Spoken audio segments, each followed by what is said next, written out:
우리나라 고유 명절 설날이나 추석이 되면 집집마다 이 제사가 끝나면은 이 제사상을 치우고 나서 이 제사에 올렸던 술이나 또 음식들, 제사 음식들을 나누어 먹는 이런 일이 있습니다. 이걸 우리가 음복한다 이렇게 말합니다. 음복.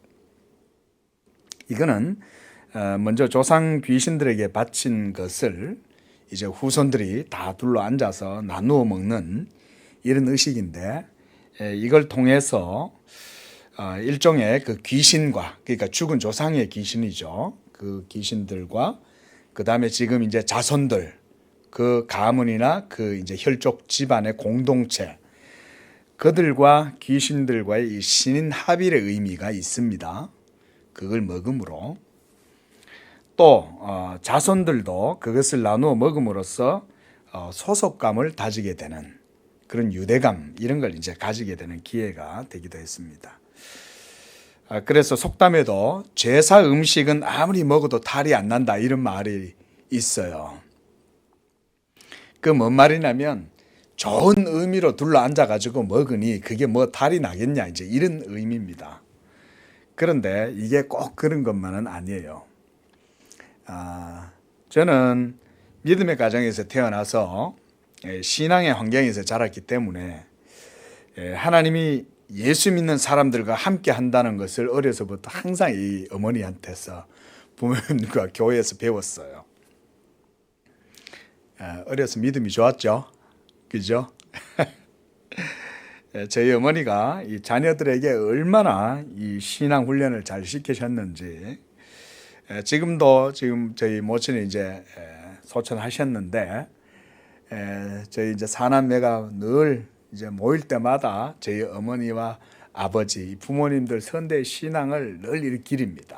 참, 그리고 지금도 저희가 참 이 부모님들이 예수님을 그렇게 정말 헌신적으로 잘 믿으셔서 이 자손들이 다 복을 받고 다 그렇게 정말 잘 지내고 있다, 이렇게 저희가 자주 말을 해요. 이렇게 참 어려서부터 저는 이 신앙의 환경에서 자랐기 때문에 우상에게 절을 하거나 섬기는 것을 하나님이 아주 싫어한다는 것을 어려서부터 잘 배웠습니다. 그리고 또 우상이라고 하는 것도 그저 사람들의 이 종교성에 의해서 이 만들어진 것이기 때문에 그것을 헛되게 섬기는 것일 뿐이지, 그 우상 자체가 무슨 살아있거나 영험해가지고 거기에 무슨 신기가 있다든지 거기에 어떤 귀신의 인격이 들러붙어 있어가지고 사람들이 그걸 섬기거나, 그래서 사람들이 절을 하거나 섬기면 그걸 섬김을 받는다거나 이렇게 생각하지를 않았어요. 꽤 똑똑했죠? 그죠? 어려서부터 그런 생각을 했다는 것 자체가 지금 생각해봐도 좀, 하나님이 목사가 시키려고 어려서부터 그러셨나, 지혜를 주셨나, 그게 지혜거든요, 사실. 왜냐하면요, 저도 이제 고향이 지금 요즘 말 많은 청송 거기에요. 청송인데, 얼마나 우상이 많은지 몰라요. 저희 집에서부터 반경 300m 안에 절이 몇 개가 있었어요. 무당도 몇 개 있었고. 지나가다 보면 막 이렇게 마당으로 무당이 막 칼을 확 던져요. 지나가는데 그 마당이 막 구슬하느라고. 그것도 친구 집도 절이고 막 이래요. 그런 게 참 많은 동네였는데요. 그런 걸 늘 보면서 교회를 다니잖아요. 그러니까 아마 그런 생각들을 많이 한 것 같아요. 그러니까 저는 제사 지내는 것도 귀신이 와서 직접 먹는 게 아니라는 사실을 잘 알고 있었어요. 그리고 단지 그거는 사람들이 그렇게 생각해서 그렇게 지내는 것일 뿐이었다, 이런 생각을 했단 말이죠. 그래서 저희 친척 집에 가면 이제 제사를 지냅니다. 그 아버지가 이제 친척 집에는 한 번씩 꼭 가는 거예요. 사촌들 집에. 그러면은 가면 저희 아버지는 이제 교회를 다니시니까 제사는 안 지내세요. 친족들끼리 같이 앉아서 교제는 나누어도 제사를 지내지는 않아요. 그런데 이제 제사를 다 끝내고 나면은 음복이 오는 거예요. 그럼 이걸 먹어야 될까요? 말아야 될까요? 이런 이제 고민을 빠지게 되겠죠. 저는 어땠을 것 같습니까? 저는 그냥 신경 안 쓰고 먹었어요. 잘 먹었어요. 얼마나 맛있게 먹었는지 아직도 그 맛이, 그 고향의 정체가 아직도 느껴져요. 고기도 생선도 잘 먹고 소고기 이렇게 그 전부 다 끼워 놓잖아요. 대나무 꼬챙이에. 그것도 잘 먹고 고등어도 잘 먹고 방어도 잘 먹고 잘 먹었어요. 맛있어요. 근데 제 동생은 같이 갔는데 제 동생은 그걸 입에도 못 대요. 얘는 제사 음식을 입에 먹고 나면 집에 와가지고는 그날 밤에 잠을 못 자요. 밤새 토하고 막 아주 그냥 야단을 치는 거예요. 그런 걸 보면 그것도 다 사람마다 다른 거예요. 그죠? 제가 오늘 이 말씀을 드린 이유가 오늘 본문의 8장에서 주제가 뭐냐면 우상의 제물에 대한 거예요.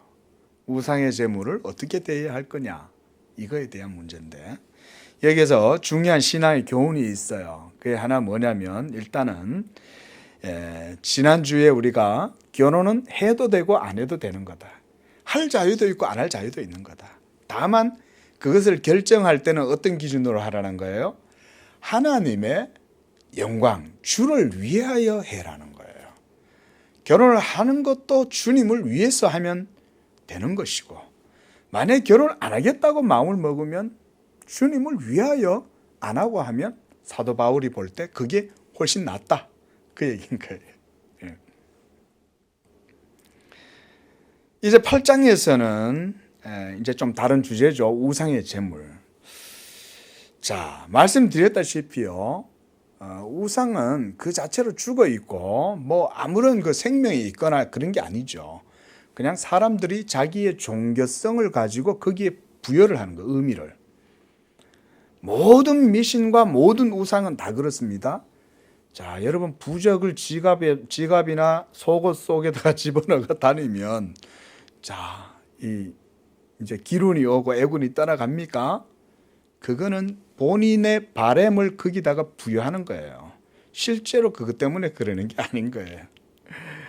북어채를 막 명주실을 감아가지고 차 운전대 밑에다 딱 달아놓는 이유는 뭐죠? 사고 나지 말라고 그러는 거예요. 제 아버지가 어릴 적에 제 아버지도 그 좀 재미있는 분이세요. 시골에서 이제 아버지는 장로님인데 친구들은 이제 그냥 교회를 안 다니는 분들이 들어 있단 말이죠. 그러니까 차에다 그런 걸 달고 다니니까 그러는 거예요. 야, 그거 달아가지고 사고 안 날 것 같으면 내 같으면 한 트럭 싣고 다니겠다. 예. 결국은요, 이 세상에 있는 모든 우상은 다 사람이 만든 거예요. 뭐, 그 보면 막 훨씬 더 영험하게 만들려고 더 애를 쓰면 쓸수록 그 전부 다 사람의 기술이 들어가는 거예요. 예. 그러나 여러분 어떻습니까?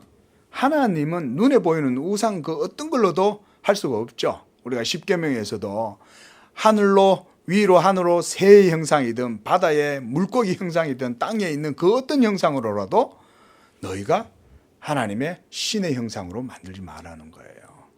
뭐냐면 참 하나님의 존재는 그런 어떤 것으로도 상징적으로도 표현할 수 없고 심지어 회화적으로도 상징을 그 속에다 부여할 수 없어요.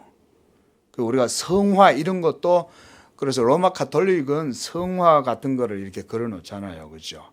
그 뭐 마리아 상 같은 것도 있고 심지어 성인들 상, 김대건 신부상, 뭐 또 아기 예수상 이런 게 로마 카톨릭 안에는 많이 있는데, 그게 종교개혁 당시 때부터 그것에 대해서 엄청나게 프로테스탄트들이 막 이렇게 거부하고 반대를 했음에도 로마 가톨릭은 지금까지도 그 성상 숭배가 아직까지도 있어요. 그 이제 교회를 나오신 지 얼마 안 되시는 분이 이제 그러는 거예요. 로마 가톨릭 천주교에 다니시는 분들은 되게 경건한 것 같아요. 아주 보면 그 모습들이 거룩해 보인다는 거예요. 왜냐하면 이분들은 성당에 들어갈 때도 그냥 안 들어와요. 딱 들어오면 이렇게 성호를 긋습니다. 십자가를 딱 긋고 저 성당 위에 서 있는 마리아 상한테 절을 하고 들어갑니다. 그러니까 신앙이 약하신 분이 그걸 보니까 아주 경건해 보이는 거예요. 그 저보고 그래요. 목사님, 성당에 다니시는 분들 아주 경건해 보이고 사람들이 참 교양미도 있고 그렇게 보입니다. 선행도 많이 하는 것 같던데요. 그 장로교회 사람들은 안 그런 거예요. 장로교회 사람들은 막 일 보면 되게 막 이렇게 좀 어떨 땐 되게 막 좀 무례해 보이기도 하고 뭐 막 이거 거침이 없고 이러니까 뭐 저렇지 약간 이런 느낌을 주는 거죠. 오늘 예배당 들어오실 때 경건하게 들어오셨습니까? 천주교에 다니시는 분들만큼 그러고 우리 안 들어오죠. 물론 여기 들어올 때 믿음으로 하나님 앞에 들어오지만은 사실은 그게 훨씬 더 깊은 믿음인 거예요. 보이지 아니하시는 하나님을 마음에 두고 그 하나님에 대한 경외와 사랑을 가지고 하나님 앞에 예배하러 나올 때 영적으로 마음의 눈으로 하나님을 바라보는 것, 그게 더 큰 믿음이지 눈에 마리아상이 보이고 성상이 보인다고 해서 그런 것에 대해서 마음이 빼앗겨서 경건심이 일어난다고 해서 그 믿음이 더 좋다고 말하는 건 아닌 거예요. 그래서 이제 종교개혁 당시 때 종교개혁자들이 로마 천주교를 향해서 막 비판한 거예요.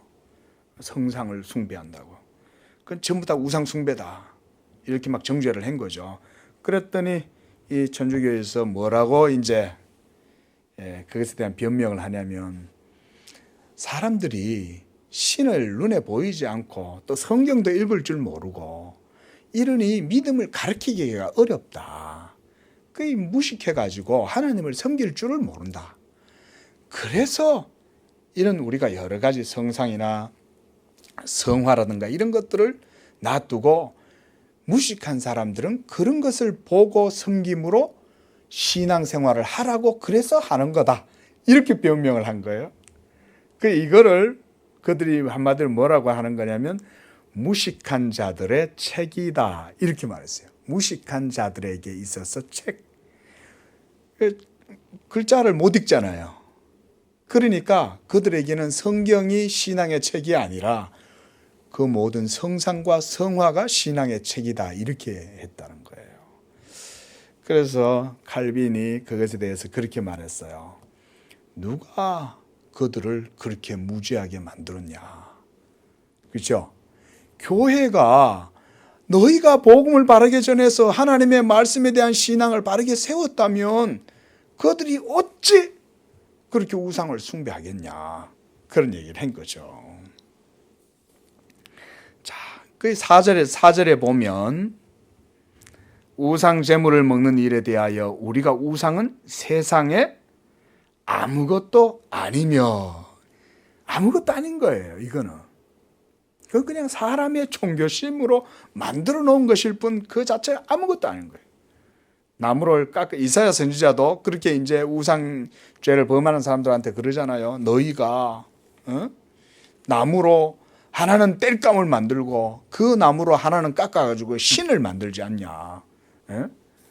그래가지고 네 손으로 네가 만들어 놓고 거기에다 복을 비니 그것이 얼마나 어리석은 일이냐 그거죠. 그런 걸 갖다가 만들어 가지고 돌을 깎아서는 거기에다가 절을 하고 제사를 지내본들 그것이 무슨 복을 주겠냐 그 말인 거죠. 자, 여러분 이렇게 당시에 고린도 지역에서는요 이 고대의 그 그리스라든가 헬라의 그 여러 이제 우상들이나 신상들이 많이 있었습니다. 뭐 제우스 신당도 있고 그죠? 아폴로 신당도 있고 많잖아요. 그 우리가 그리스 신화에서 볼 수 있는 그런 것들을 이 사람들이 많이 섬겼단 말이에요. 그런 복을 주는 그런 신들에 대해 가지고 섬기는 신당들도 있었는데 고린도 지역에도 이런 산당들, 여사제들도 있었어요. 그런 사제들이 제사를 지내고 또 그 제사 음식을 버리지 않을 거 아니에요. 그럼 뭐 안 버린단 말이에요. 그걸 또 다 먹는단 말이죠. 그런데 거기에 앉아서 신앙생활을 하는 사람이 거기에 앉아가지고 같이 그걸 먹고 있는 거예요. 이 문제를 가지고 지금 사도가 얘기를 하고 있는 겁니다. 자, 제가 막 이렇게 제사 음식 이거 아무것도 아닌데 이러면서 막 먹어요. 근데 제 동생은 그걸 못 먹는 거예요. 예? 제 동생도 형 따라 했다가 그날 저녁 때 아주 그냥 애를 먹은 거예요. 밤새 토하고 밤새 잠도 못 자고. 자, 이게 어떤 사람한테는 믿음의 양심에 의해서 그거를 잘 먹을 수 없는 사람이 있고, 어떤 사람은 믿음의 양심에 따라서 그걸 먹을 수가 있습니다. 그런데 자, 한번 여러분 제가 예를 들어 볼게요. 저는 목사예요. 그러니까 이 우상에 대한 지식이 있어요. 이 아무것도 아니라고 하는 것에 대한 지식이 있는 거예요. 저는 알아요. 이게 아무것도 아닌 줄. 이 종교에 대한 이해도 있어요. 그러니까 저는 그것을 먹는 것에 있어서 별로 양심에 거리낌이 전혀 없는 거예요. 예? 조금 찝찝하긴 하죠. 왜냐하면 팔이 날리는데 놔두고 그냥 먼지도 앉았을 거고 할 텐데, 굳이 먹을 거 없으면 그걸 뭐 굳이 먹을 게 있으면 그걸 제가 먹을 일은 없는데, 뭐 먹으라고 주니까 먹는 거고, 또 배가 고프면 또 눈에 띄는 거니까 먹는 거고, 이런 것일 뿐인 거예요, 저한테는. 근데 만약에 저희 교회에 이번에 새로 등록하신 아주 초신자분이, 예수를 믿은 지 얼마 안 되는 초신자분이 이제 우리 교회에 나오셨어요. 근데 이분하고 이제 제가 등산을 같이 갔단 말이에요. 갔는데 막 산등성이 둘레길을 막 가다 보면 배가 고픈 거예요. 그 지나가다 보니까 바위 밑에 누가 산당을 차려놨는데 그거 보니까 떡도 있고 사과도 있고 고기도 있어. 근데 제사 지내고 다 갚버린 거예요. 얼딱거리. 이야, 맛있겠다. 그런데 지금 옆에 우리 교회 이번에 새로 나오신 이 초신자분이 전도 받아가지고 온 분인데, 이분이 이제 신앙을 가져셔가지고 이제 분인데, 이분이 목사님이 말해요. 그 제사 지내는 음식을 뭐 아무렇게 막 먹는단 말이에요. 그러면 이분이 충격을 받는 거예요. 그분의 신앙의 양심으로는 이게 하나님이 싫어하는 건데, 이거 큰일 나는 건데 이거 먹으면? 왜냐하면 우상의 제물이잖아요. 그러니까 이 초신자의 양심으로 봤을 때는 우상이니까 벌써 범죄한 제물이잖아요. 그렇죠? 그분의 눈으로 봤을 때 이게 범죄한 거예요. 죄를 지었고 그 죄를 지은 것에 대한 제사 음식은 결과물이라고도 보여지는 거잖아요. 그러면 제가 그걸 먹어야 될까요? 안 먹어야 될까요? 목사는 먹을 자유도 있고 먹을 지식이 있지만 누구 때문에 참는 거예요? 이 믿음에 연약한 성도의 양심을 위해서 제가 안 먹는 거예요. 왜냐하면 이걸 먹으면 그분은 나한테 대해 충격을 받는 거예요. 어떻게 목사님이 제사 음식을 먹을 수 있지? 그 더러운 것을, 이렇게 되는 거겠죠. 경건하지 않은 더럽혀진 그런 음식을 입에 댄다? 목사님이 어떻게, 거룩한 목사님이, 우리 또 성도님들 또 목사님 다들 거룩한 줄로 아시잖아요. 목사님 경건하고 거룩하기를 힘써야 되지만 100% 거룩한 건 아닙니다. 목사님들도 집에 가면 뭐 한두 때는 막 다 그래요. 다 은혜인 줄로 믿습니다. 다 은혜로 사는 거예요. 이게 참 그래요. 옆으로 빗나가면 시간이 길어져서 안 돼. 나중에 얘기할 기회가 있을 겁니다. 지금 사도가 지금 얘기하는 건 바로 그런 겁니다. 간단해요. 그렇죠? 근데 이게 막상 실천적인 상황, 그 상황 속에 딱 들어가면 이걸 판단해내는 게 쉽지가 않아요. 고린도 교회 성도들은 이 남목사만큼 신앙의 연륜이 지금 높아지지 못한 거예요. 신앙 지식이 그만큼 도달한 건 아니에요. 그런데 고린도 교회 교인들은 뭘 알았냐면 우상 제물은 아무것도 아니라는 걸 알았어요. 이것에 대해 이 정도에 대한 수준이 있었어요. 지식이. 그래서 여기서 이렇게 얘기하는 거예요. 1절에 우리가 다 지식이 있는 줄 아나 지식은 교만하게 하며 사랑은 덕을 세운다. 여기서 말하는 이 지식이란 뭐냐면 내가 이것을 해도 아무렇지 않다라고 하는 것에 대한 신앙의 지식을 의미해요. 그러나 이것을 내가 해도 되고 안 해도 되지만 지식을 따라 행동하라는 거예요? 사랑을 따라 행동하라는 겁니까? 사랑을 따라서 행동하는 것이 진정한 신앙 지식이다. 그 말을 하는 것이죠. 자, 여러분, 우리가 지식은 있는데 사랑이 없다면 그 지식은 어리석은 것입니다. 머리만 잔뜩 부풀어 가지고 이 자기의 지식에 대한 이 오만함에 사로잡힐 때는 그런 지식은 아무런 소용이 없어요. 이 교만한 지식은 분명히 사랑과 반대되는 거예요.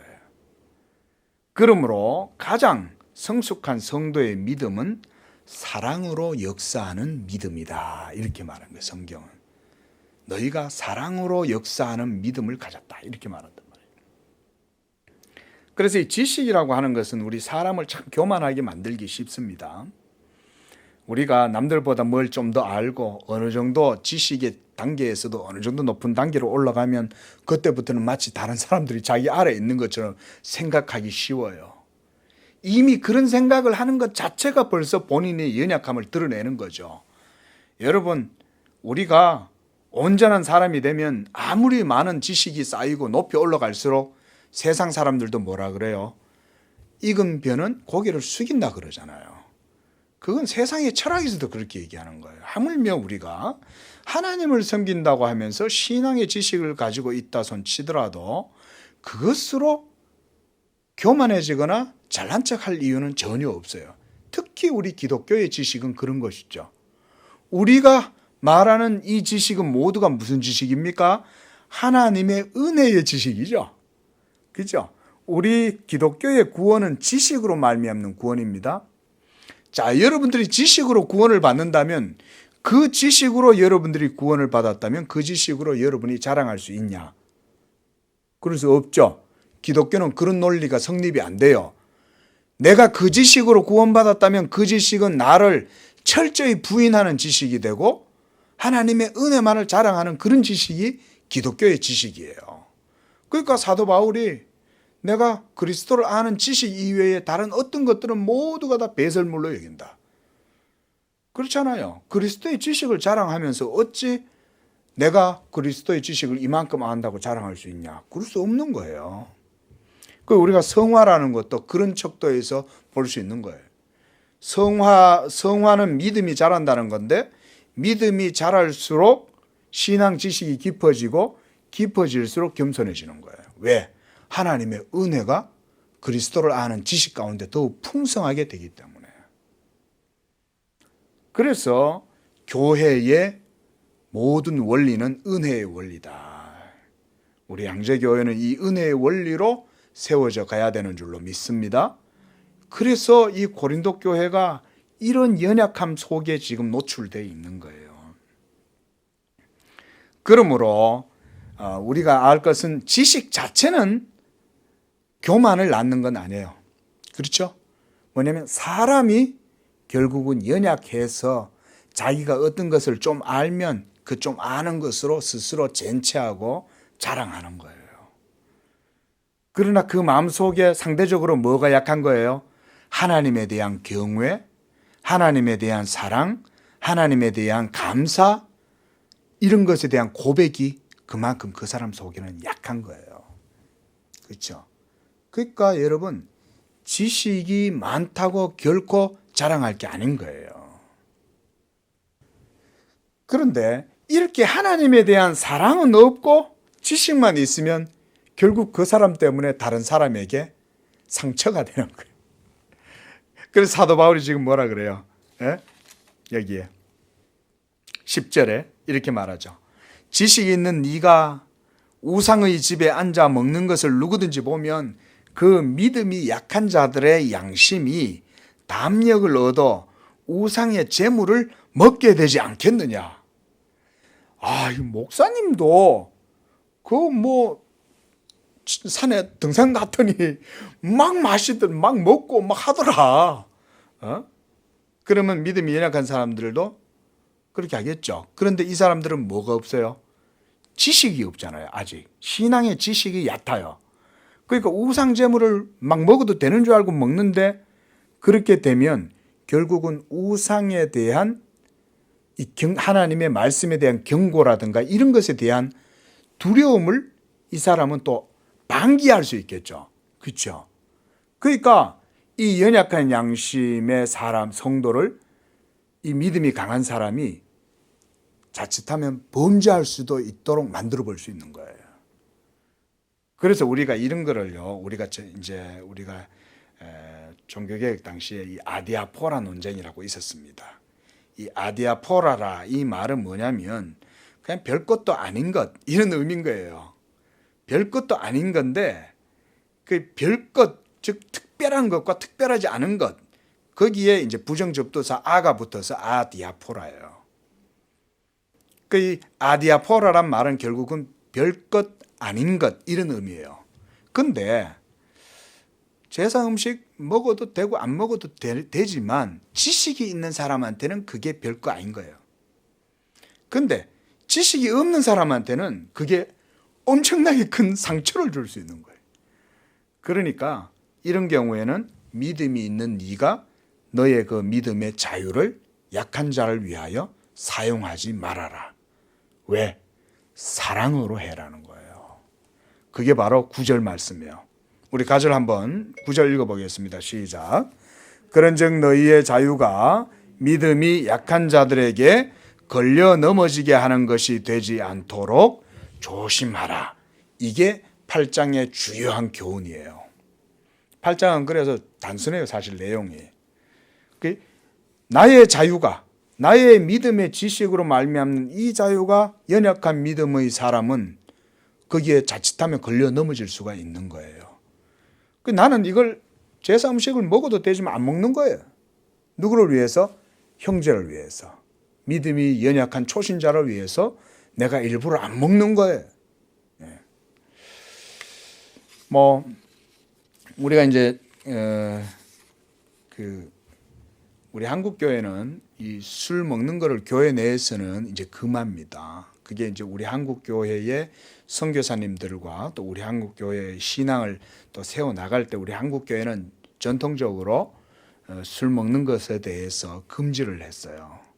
왜냐하면 이 조선 이제 구한말 시대라든가 이 조선 시대 당시에는 우리나라의 이 기독교 이런 어떤 교육이라든가 이 개화가 안 돼가지고 온 천민이든 양민이든 간에 막 다 이게 돈 많은 양반들은 첩 때리고 살고 뭐 온갖 태폐적인 삶을 살고 또 일반 뭐 평민들은 또 천민들은 또 천민들대로 또 그냥 주어진 대로 그냥 사는 거예요. 그런 나라에 선교사들이 들어와서 개화의식을 심어주고 교육을 하고 이러면서 그들에게 신앙을 가르치는데 이 술의 문제가 참 이게 어려움이 많았던 거예요. 우리나라에. 그 술이 있으니까 신앙 교육이 안 되는 거예요. 이게 매일 막걸리 마시고 막 돌아다니면서 막 집에 와가지고 애들 패고 부인 때리고 막 이러니까 이게 안 되겠다. 그 술을 그래서 미국에서 들어온 선교사들은 미국에도 보면 금주법이 있었잖아요. 19세기 때. 그러니까 이제 그런 전통과 함께 맞물려 들어오면서 우리나라에 들어와서 이 술을 이렇게 금했는데 제가 그래요. 어떤 분이 저한테 그런 질문을 해요. 목사님, 술 마시면 죄예요? 예수님도 포도주 마셨잖아요. 이렇게 이제 성경에 보면 또 실제로 술에 대한 내용이 있어요. 그 또 사도 바울 같은 경우도 디모데한테 네가 포도주를 조금씩 써라. 그 또 그걸 갖고 또 물고 늘어지는 거예요. 저한테 와가. 야, 봐서 사도 바울도 디모데한테 포도주를 조금씩 써라. 그걸 포도주 마시잖아. 포도주 정도 좀 마셔도 되지. 막 이러면서 이제 걸고 들어와요. 자, 여러분 어떻게 해석을 해야 될까요? 이것도요. 그러니까 믿음의 자유의 측면에서 생각을 하면 돼요. 우리가 하나님에 대한 가치 기준을 놓고 생각하면 모든 우리의 도덕적이고 윤리적인 가치 기준을 결정할 수가 있습니다. 제가 지난주에도 말씀드렸다시피 하나님을 기준으로 삼으면 모든 가치 기준이 세워져요. 그런데 우리끼리 그냥 뭐 서구에는 어떻고 저기는 어떻고 다 하니까 우리는 뭐 이렇게 하면 괜찮지 않습니까? 이런 식으로 하면 윤리나 도덕 기준이 안 섭니다. 그러나 우리가 성경은 뭐라고 말해요? 너희가 먹든지 마시든지 무엇을 하든지 하나님의 영광을 위하여 하라 그랬잖아요. 하나님의 영광을 위하여 하면 되는 거예요. 그게 바로 우리 한국교회가 딱 그건 거예요. 하나님 영광을 위해서 한국 교회는 마시면 안 되겠다. 이 마셨다가는 이 도무지 신앙 교육 하나도 못 시키겠다. 전부 다 투전판하고 전부 다 접살이하고 전부 다 술에 취해가지고 생활이 대표적이고 도무지 이 기독교적 하나님의 말씀에 준하는 삶을 못 산다. 그러니까 술을 금지시킨 거예요. 그런 의미에서 이것은 아주 받아들이기가 바른 거예요. 그래서 제가 우리 양재교회 성도들한테 제가 그래요. 그런 의미에서 술을 안 먹는 겁니다. 그래서 우리 양재교회도 그래서 성도들에게 술을 마시라고 말하지 않습니다. 술을 먹는 사람들을 보고 죄라고 그렇게 말하진 않습니다. 그러나 하나님을 섬기고 신앙생활을 하기 위해서 경건을 위해서는 술을 마시지 않는 것이 훨씬 좋고, 또 교회에서 장로님이 술을 마시면 이제 새로 입교한 신자들이, 연약한 성도들이 장로님도 술 잘 마시네 라고 시작하면 어떻게 되겠어요? 한두 잔 정도만 먹겠습니까? 자, 회식 가갖고 자, 부장님이 야, 교회 다녀? 근데 저 조금만 마셔요. 좋았어. 오픈 마인드. 자, 그래 좋아. 한 잔만 마십니까? 아니죠. 여러 잔 마시기 시작하겠죠. 자, 그런데 그걸로 끝나면 또 괜찮아. 근데 절대로 그걸로 안 끝납니다. 이미 술이 한 잔 들어가는 삶이 시작되기 시작하면요, 그때부터 술이 신앙에 영향을 미칩니다. 그리고 본인의 경건의 삶의 사이클에 영향을 미쳐요. 그러면은 그의 모든 삶에서 결국 나중에는요, 큰 폐해가 일어날 수 있어요. 주사가 장난 아닌 사람들은요, 앞도 뒤도 안 가려요, 진짜. 그뿐만이 아니죠. 알코올 중독으로부터 시작해서 모든 것은 문제를 일으키는 거예요. 제일 중요한 건 뭐냐? 술이 취하고 나서 그걸 깨기까지 오랜 시간 되는 동안 기도를 못해. 그렇죠? 벌써 그런 것부터 안 되는 거예요. 그러면 술 깰 때쯤 돼서 회사 갔다가 마칠 때 돼가 다시 술 먹고 들어오는 거예요. 그럼 기도는 언제 하고?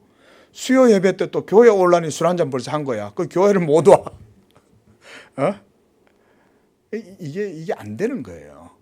그러니까 술은 마시지 않는 것이 좋다고 성경에 의해서 우리가 판단을 내리는 거예요.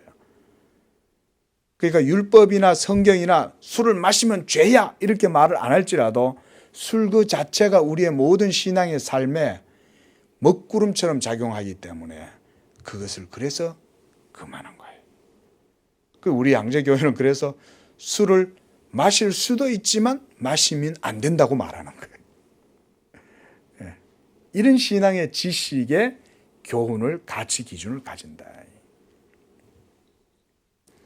자, 한 가지 더 말씀을 드리고, 이미 시작한 설교니까 한 가지 더 말씀을 드리고 가겠습니다. 결국은 중요한 건 뭐냐면 사랑으로 행하는 게 더 중요하다는 거예요.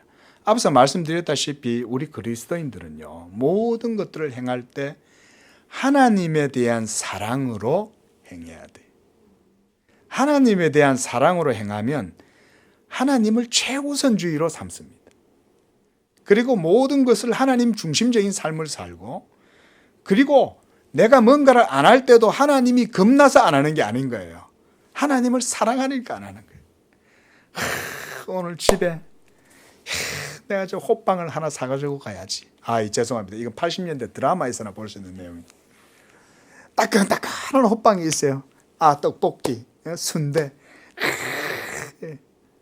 이거 사들고 가면 집에 이제 임신한 아내가 얼마나 좋아할까 이러면서 이제 근데 집에 들어갔는데 이 담배를 한 대 딱 피우고 들어가려고 딱 마음 먹는데 임신한 아내 때문에 담배를 피우기가 싫은 거야.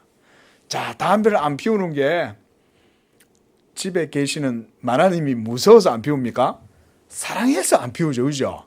예? 이러고 간단 말이에요. 이 젊은 이제 아빠가. 왜냐하면 사랑하니까 그런 거예요. 여러분, 우리가 하나님께 대해서도 똑같습니다.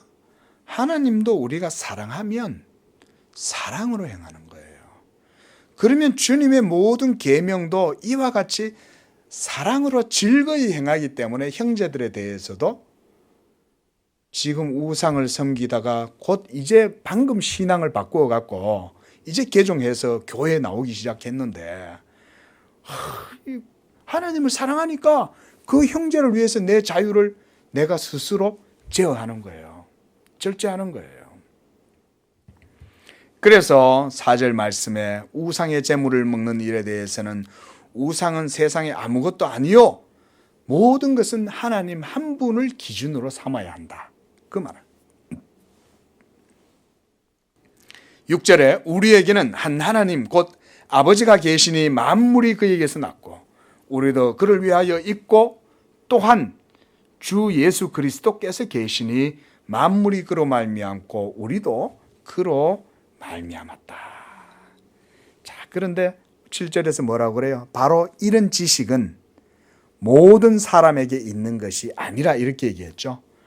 그 얘기는 신앙 지식이 튼튼한 믿음의 사람들이 있고 믿음이 연약한 사람들도 있다 이 얘기예요. 예수 안 믿는 분들은요, 하나님이 안 계셔서 안 믿는 게 아닙니다. 하나님을 안 믿어서 안 믿는 겁니다. 간단한 논리죠. 간단해요. 실제로 신의 존재에 대해서 100% 부정할 수 있는 사람은 세상에 한 사람도 없습니다. 이거는 성경이 그렇게 말해요. 왜냐하면 하나님을 알 만한 것이 저희 속에 보임이라 그랬거든요. 사도 바울이. 이게 바로 양심의 법이죠. 하나님의 형상으로 사람은 지음받았기 때문에 사람의 마음 속에는 이 영혼을 사모하는 마음이라는 게 있어요. 소위 이 신의식이라는 게 있습니다. 이걸 우리가 종교의 씨앗이다. 칼빈이라는 분은 이렇게 말했는데 이게 있어서 누구도 절대적으로 100% 신을 부정할 수 없어요. 자, 그러니까 사람들은 하나님은 믿지 않는데 우상은 섬기는 거예요. 제가 어릴 적에 궁금한 거예요. 아니, 하나님을 저렇게 안 믿는데 왜 귀신은 믿지? 귀신은 믿는데 왜 하나님 안 믿냐? 내 어릴 적에 그런 의문점을 가진 거예요, 제가. 나중에 커서 이제 이해가 된 거죠. 우리 인간이 다 타락해서 하나님께 빛으로 나오길 싫어해서 그러는 거구나. 빛으로 나오길 싫어하는 거예요. 이 믿음이 없는 사람들은 우상도요 두려워합니다, 여러분. 이렇게 다 이제 절마당에 가잖아요. 그러면요 사람들이 벌써 거기 가면 이렇게 경외심을 가지는 거예요. 그리고 괜히 거기 가면 신에 대한 두려움을 또 가지는 거예요. 이게 무당 있는 그 산당 같은 데 가도 괜히 마음이 경건해지면서 두려워하고 이래 되는 거예요. 그게 뭐냐면 연약한 영혼들의 상태가 그런 거예요. 종교적 감정이라는 것은 그런 거거든요. 그러나 우리는 예수 그리스도가 계시고 만물이 하나님께로부터 났고 또 예수 그리스도가 계시고 만물이 이 예수 그리스도로 말미암고 우리도 그로 말미암아서 새롭게 태어났다 그 말인 거예요. 그러니까 믿음이 있는 사람은 지식이 있는 거예요. 지식. 자, 이렇게 이제 오늘 설교 말씀이 이런 내용입니다. 그래서 12절에 약한 양심을 상하게 하지 말라는 것입니다. 왜냐하면 그것은 그리스도께서 그를 위하여 죽으셨는데 그를 위하여 죽으신 그 그리스도께 그렇게 하면 죄를 짓는 것과 마찬가지다. 예수님이 연자맷돌 비유 있잖아요. 믿음이 연약한 자를 너희가 실족하게 하면 차라리 그 연자맷돌을 목에 메고 바다에 뛰어내리는 게 낫다 이렇게 얘기하시잖아요. 그만큼 연약한 성도들의 믿음이 강한 사람들은 돌볼 책임과 의무가 있어요. 당연하죠. 예? 우리 성도님들도 신앙의 자유가 있으시면 그 자유를 여러분들을 위해서 쓰시더라도 옆에 있는 연약한 지체가 있다면 그 지체를 위하여 사랑으로 쓰지 않는 자유도 여러분들이 발휘하실 수 있기를 바랍니다. 그게 온전한 성숙한 사람이에요. 바로 그 사람이 진짜 하나님을 사랑하는 지식으로 하나님을 섬기는 바로 그 사람. 그런 지식이 온전하고 성숙한 지식이다. 이런 지식으로 우리가 하나님께 영광을 돌리고 살기를 바랍니다. 기도하겠습니다.